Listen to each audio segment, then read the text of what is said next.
Bom dia, boa tarde, boa noite. Nosso grupo, nossa dupla, vai falar sobre endotoxinas e exotoxinas.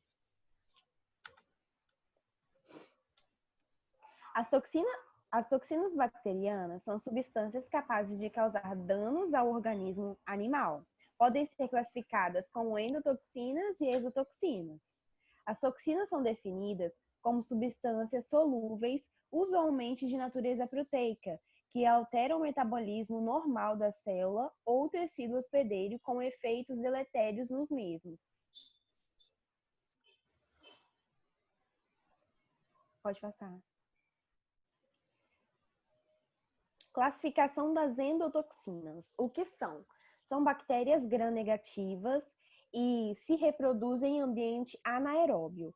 São toxinas presentes na parede celular e são liberadas quando as bactérias morrem e a parede celular se rompe. Como que é caracterizada essa endotoxina? Pode também ser caracterizado como agregação de lipopolissacarídeos combinada com polissacarídeos capsulares e proteínas da parede celular. São sintetizados e transportados até a membrana externa. Como que isso ocorre?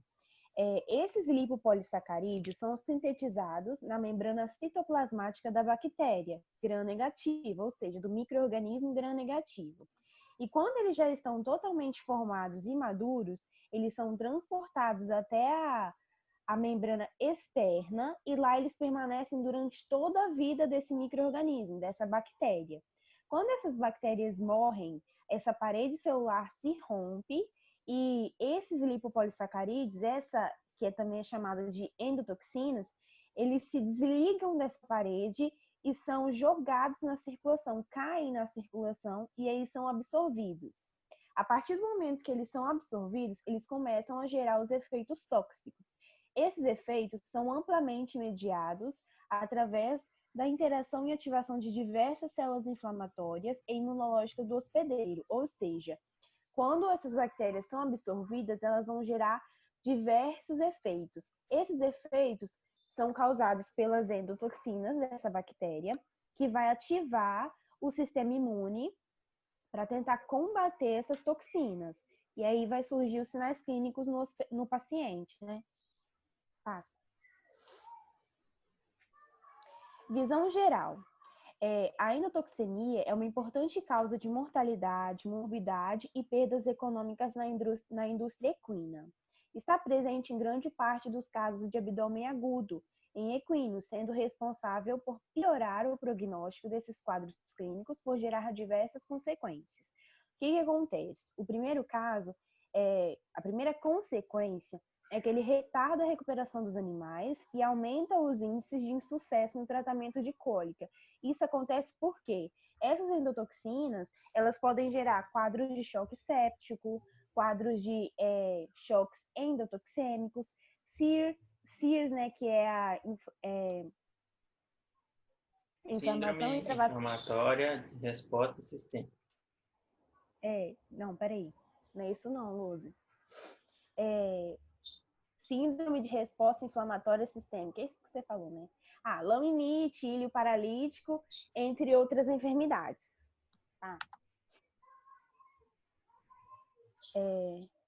Não passou não pra mim.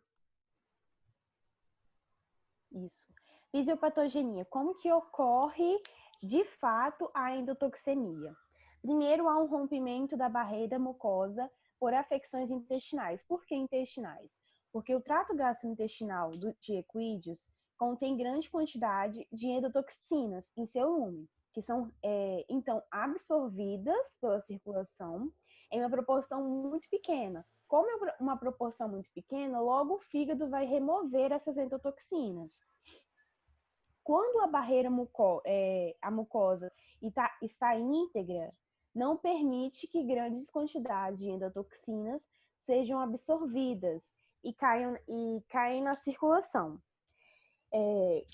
Quando há o rompimento dessa barreira, logicamente, essas endotoxinas vão cair na circulação em maior quantidade e vão ser absorvidas em maior quantidade. Por exemplo, existem patologias que causam o rompimento dessa barreira. Por exemplo, isquemia intestinal, edema de mucosas, ruptura endotelial, obstrução intestinal e estrangulamento, infarto tromboembólico e colites. Todas essas enfermidades causam quadros de isquemia nas alças intestinais. Esses quadros de isquemia, de hipóxia, vão fazer com que haja morte de bactérias e, consequente, com a morte dessas bactérias, vai ter maior liberação de endotoxinas, que essas endotoxinas vão ter acesso à cavidade peritoneal e a todos os órgãos. Com a liberação dessas toxinas e consequente absorção delas, o próprio corpo vai estimular o sistema imune a liberar mediadores da inflamação para tentar combater os danos causados por essas toxinas.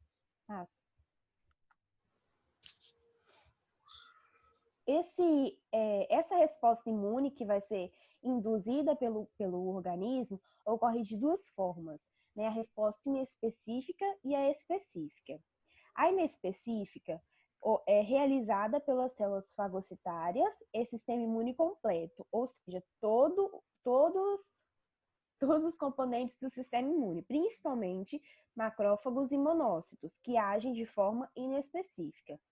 Já a resposta imune específica, ela é realizada através da ação das imunoglobulinas e células imunocompetentes. Esses dois componentes vão ser responsáveis por desencadear uma cascata inflamatória.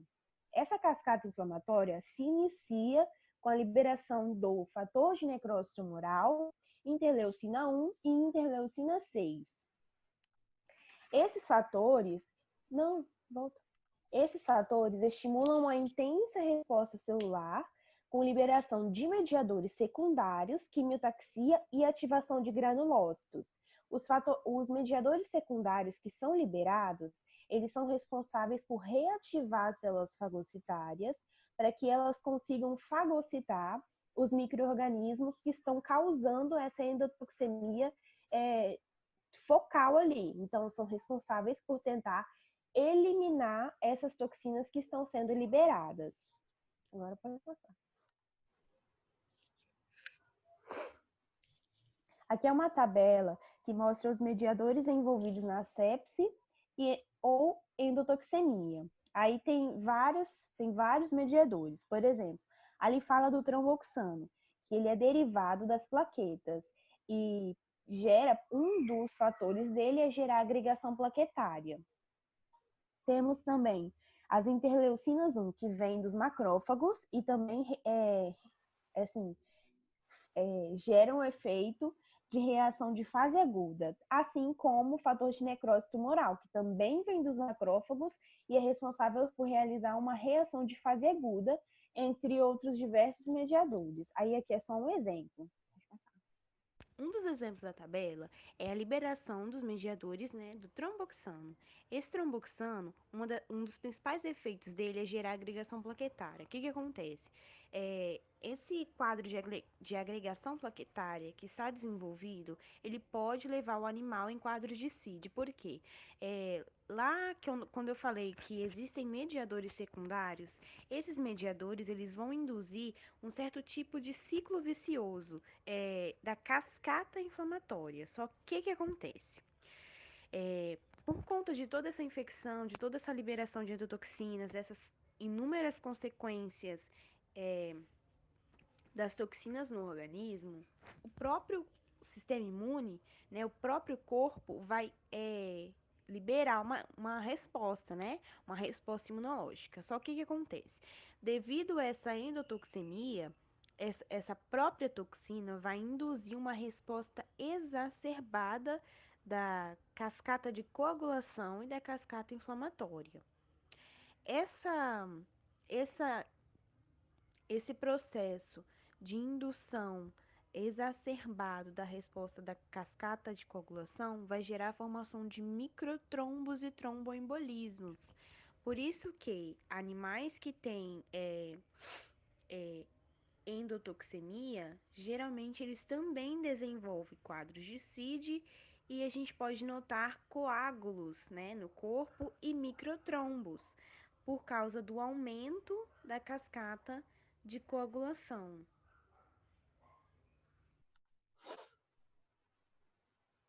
É importante lembrar que até mesmo nos casos clínicos, um dos principais fatores que também é liberado naquele momento em que há uma alteração, uma afecção nas alças intestinais, o próprio organismo libera também o fator depressor do miocárdio. O que acontece? Com a liberação desse fator, que é liberado devido à hipóxia e isquemia das alças intestinais, que vai se derivar os sinais clínicos, um dos principais sinais clínicos, né?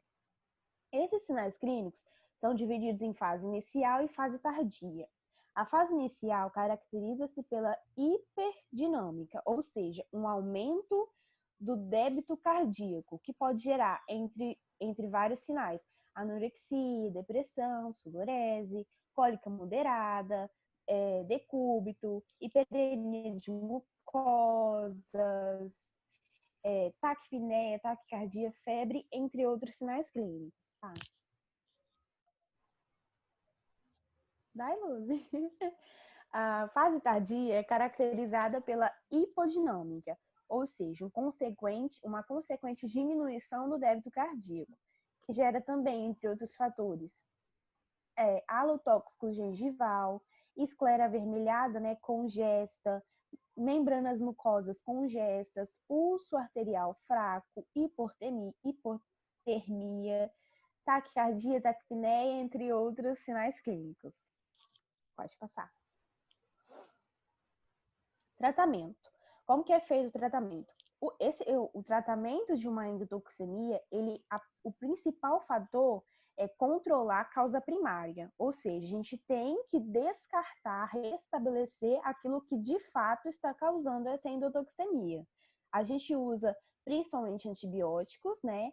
E faz a ressecção cirúrgica da alça intestinal que está comprometida.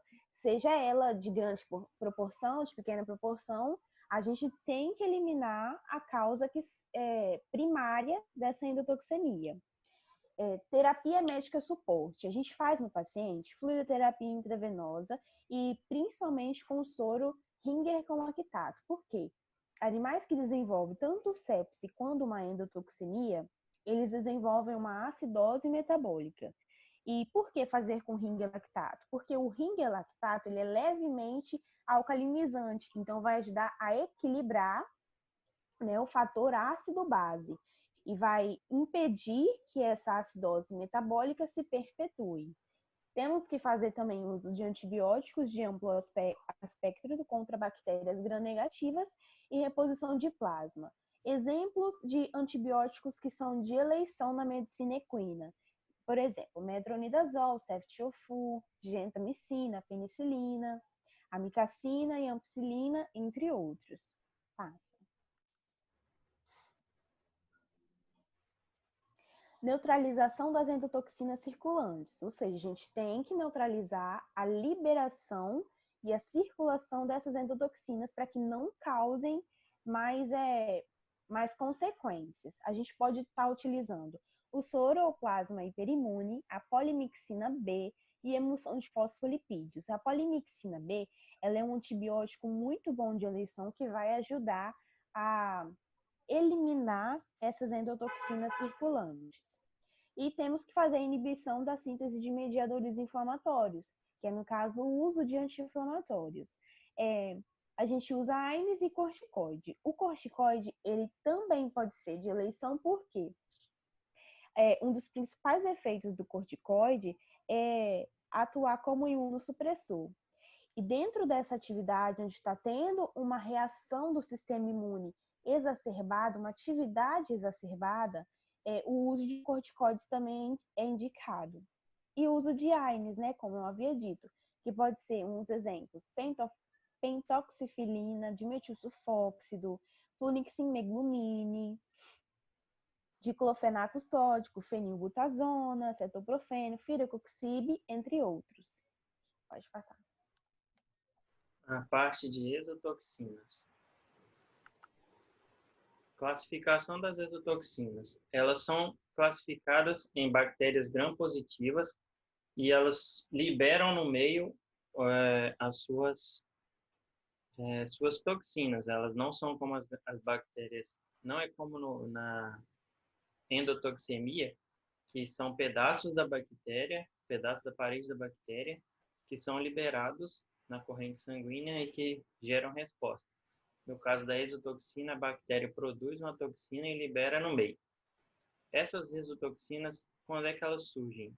Elas surgem em meio anaeróbico, quando o animal entra em algum quadro de hipóxia ou isquemia ou sofre algum trauma na região que estejam essas bactérias alocadas, e elas vão liberar as suas exotoxinas.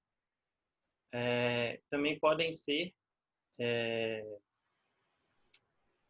elas também podem ser ingeridas, como é o caso do Clostridium, que eu vou explicar mais para frente, e elas produzem esporos resistentes ao calor. O que isso quer dizer? Que ela entra no quadro de esporulação e pode ficar no meio ambiente por vários e vários meses. A exotoxina ela é dividida em 3 grandes grupos. E cada grupo vai agir de alguma forma na célula do seu hospedeiro. Elas afetam células fagocitárias, hemácias, células nervosas e células do epitélio do trato gastrointestinal. Fisiopatogenia. No primeiro grupo, a gente encontra as células de superantígenos, ou toxinas ST, que atuam sobre a superfície da célula. Elas produzem superantígenos, e as mais comuns são Staphylococcus aureus e Piogênes. O que acontece? Essas bactérias, elas vão fazer com que ocorra um quadro de hipersensibilidade. Aí vão ser recrutados muito macrófagos e neutrófagos e linfócitos T. Esses linfócitos T, em grande quantidade, vão liberar muitas citocinas. E essas citocinas, elas são fatores de inflamação. Aí o que acontece? Seria como parecido com a hipersensibilidade, só que sem a histamina presente, vai ser só a citocina. Então, essas citocinas elas vão recrutar muitas células inflamatórias para o local onde está ocorrendo esse quadro de proliferação de exotoxinas. Isso pode levar o animal a um choque por conta da grande presença de células inflamatórias, vai ter recrutamento delas, vai ter edema local e vai ter comprometimento da perfusão naquela região. As toxinas ST, que são as toxinas termoestáveis, elas são produzidas pela Escherichia coli e atacam o epitélio intestinal, causando principalmente diarreia. É o mesmo processo. Vai haver uma proliferação vai haver um quadro de exotoxemia, vai recrutar muitas células, o epitélio vai ficar lesado e aí vai haver extravasamento de líquido para o interior intestinal, levando ao quadro de diarreia. O segundo grupo são as que danificam a membrana do citoplasma. Streptococcus e Staphylococcus são importantes produtores de leucocidinas e hemolisinas. O que acontece?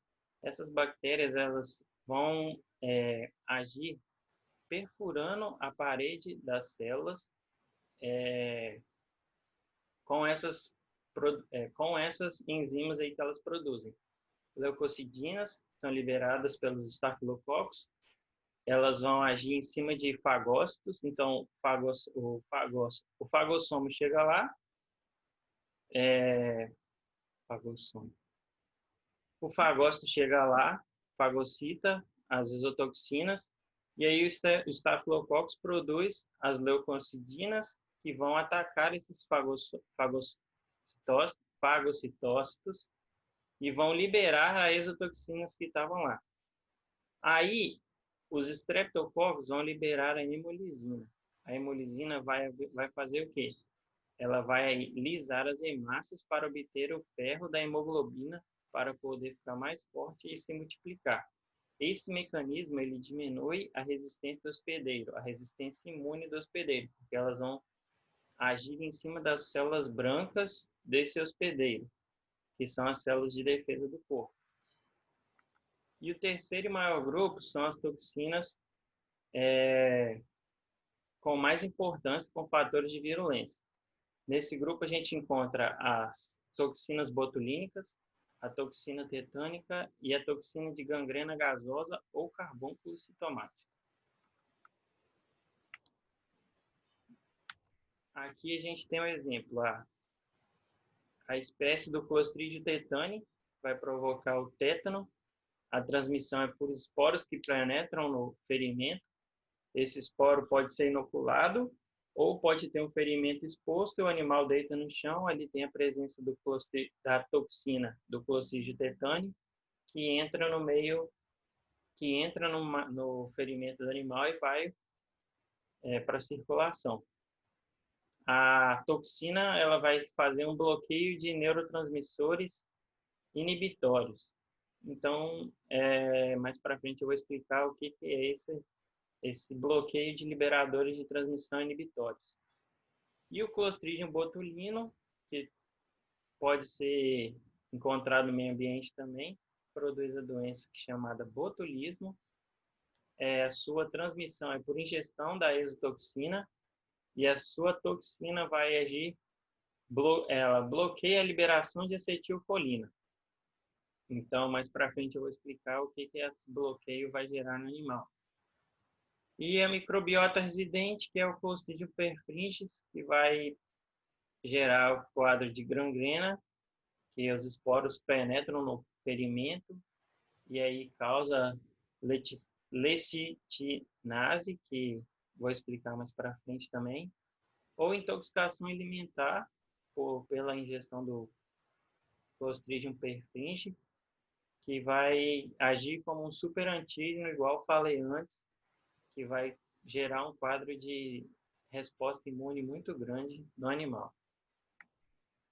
Aqui os grupos de Clostridium, temos o Clostridium perfringens, tetani, botulino, difficile e o Rhamazum.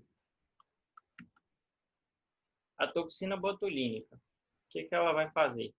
Ela vai reduzir a liberação de acetilcolina nos neurotransmissores, nas junções neuromusculares.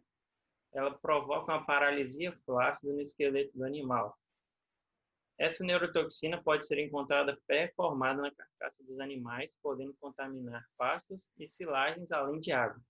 O animal está a pasto e vai tomar água num poço ou num rio, e a toxina está lá, não é o Clostridium botulino que está lá, é a toxina dele. E o que acontece? O animal ingere essa água ou come uma silagem aí contaminada com a toxina do Clostridium botulino e vai adquirir enfermidade. Essa enfermidade, ao decorrer do quadro, ele vai variar de acordo com a quantidade de toxina ingerida. Se a toxina for ingerida em pequenas quantidades, vai demorar mais tempo para o sinal clínico aparecer. Se for ingerida uma grande quantidade de toxina, o quadro vai se instalar muito mais rápido no animal. E aí a gente vai ter os sinais clínicos, que são a dificuldade de locomoção e coordenação dos membros posteriores, com progressão cranial da paralisia flácida. O animal entra no estado pré-agônico, que é um pré-morte, ele agoniza muito, sendo que a morte é procedida por coma, paralisia do diafragma, porque é uma paralisia espástica, não vai ser liberada acetilcolina no terminal sináptico para haver contração do músculo, e aí o animal morre de parada cardiorrespiratória. O diafragma para, o músculo do coração também para, porque não há essa acetilcolina sendo liberada para haver o start para o movimento acontecer, e o animal morre da parada cardiorrespiratória. Aqui algumas imagens dos animais caídos, eles não não tem a coordenação motora para ficar em pé, porque não chega o sinal para o movimento ocorrer na musculatura, né? Então ele fica com a paralisia flácida, os membros ficam moles. A toxina tetânica é a toxina tetânica, ela é produzida pelo Clostridium tetani e elas vão provocar uma excitabilidade no sistema nervoso central. Ela também é comumente encontrada no solo, assim como a botulínica, né? Ou às vezes o animal está lá e passa numa cerca de arame farpado ou pisa num prego, as pessoas acham que o problema é a ferrugem, mas na verdade é a presença da toxina lá, que é a tetalisina e a tetanoplasmina, né? Que estão presentes no solo. Então o animal também ferido pode deitar no chão e essa toxina pode entrar em contato com ele e ganhar corrente sanguínea. E aí, os fatores que geram a diminuição oxigênio tecidual. Ela prolifera na falta de oxigênio, então, é uma toxina anaeróbica, né? E os quadros que podem fazer com que essa toxina se multiplique é a presença de tecido desvitalizado, um corpo estranho ali causando inflamação, e aí causa um quadro de hipóxia local, isquemia e infecções. Então, como eu disse, elas vão favorecer a germinação dos esporos e a multiplicação das toxinas tetalisina e tetanoplasmina, o qual a última é responsável pelo quadro clínico. A tetanoplasmina vai se ligar no terminal pré-sináptico e ela vai fazer com que o animal tenha um estado de excitação simples. Não vai ter a liberação do sinal para o movimento cessar. Então, ele vai ficar com os membros esticados, o que é quase patognomônico de tétano, que é o animal com os membros esticados, deitado no chão. Sinais clínicos é a rigidez muscular, a posição de cavalete, os tremores, né, porque tá em estado de êxtase, o animal. Protrusão da terceira pálpebra, que é o aparecimento da terceira pálpebra, ela vem bem para o meio. É quase patognomônico para tétano, esse sinal da protrusão da terceira pálpebra. Trismandibular, que é a dificuldade do animal de abrir a boca, né, dói muito o músculo masseter. Opistótono, que é o animal ficar com a cabeça estendida para trás. E queda com os membros estendidos, né? O animal tem ataxia por causa dessa paralisia espástica e não tem coordenação dos membros e cai com os membros esticados. Lembrando que outras patologias também causam essa ataxia e esse membro estendido. O animal é em posição de cavalete. Ali a gente vê a foto da protrusão da terceira pálpebra. O potrinho ali com o arqueamento, né, da coluna e os membros de trás bem esticados. E a gangrena gasosa ou carbúnculo sintomático. Essa afecção é principalmente causada pelo Clostridium shalvei, mas podem estar presentes os outros Clostridiums, como o Septum, o Noive e o Perfringens no meio dessa intoxicação. Intoxicação não. Desse quadro de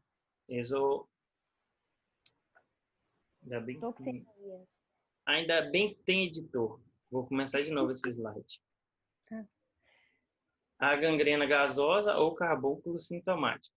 Essa afecção ela é principalmente causada pelo agente Clostridium shalvei, que é o principal causador do carbúnculo sintomático, e podem estar presentes também nesse quadro de exotoxemia, o Clostridium septum, novi, o Sordelli e o Perfringe. Essa contaminação ela é pelos esporos também que estão no meio ambiente. E aí ocorre o quê? em partos distóxicos, castrações, vacinações, ferrageamento ou feridas naturais sem asepsia adequada. Ele se multiplica também num quadro de hipóxia, né, isquemia. Aí o carbúnculo sintomático ocorre com a proliferação dos esporos não alojados, como o trauma e a anóxia. A anóxia é a falta de oxigênio do feto, né? Ele pode liberar essas exotoxinas aí, causando uma gangrena gasosa. Os micro-organismos começam a se multiplicar e liberam a toxina no local, que ganha corrente sanguínea e pode resultar na morte do paciente. As lesões do carbúnculo sintomático, elas consistem na tumefação crepitante da musculatura. A bactéria começa a se multiplicar ali extremamente rápido, no meio aeróbico, começa a produzir gás e esse gás ele vai se adentrando na musculatura, e também ele libera algumas enzimas miosíticas, né, que vai destruir o tecido. E essa destruição tecidual acontece no local de trauma ou no local de anóxia. A lesão é bem grande e a gente pode ver a extensão enrijecida dos membros após a morte. Aqui a gente vê a lesão do carbúnculo sintomático no animal, produzido pelo Clostridium shalvei. Do lado ali embaixo a gente pode ver como o gás abre bastante espaço na musculatura e a musculatura fica bem isquêmica por conta dessa presença aí de bactéria anaeróbica, destruição também tecidual pela miolisina, que é liberada pela bactéria, e a gente vê isso mais evidente na necrópsia, né? Quando a ferida está aberta, a gente não vê a presença desses espaços aí produzidos pelo ar, por conta que ela está fechada. No cavalo, a gente não vê esses sulcos aí produzidos, porque é uma ferida aberta, então o gás não fica preso. E é isso aí. Muito obrigado.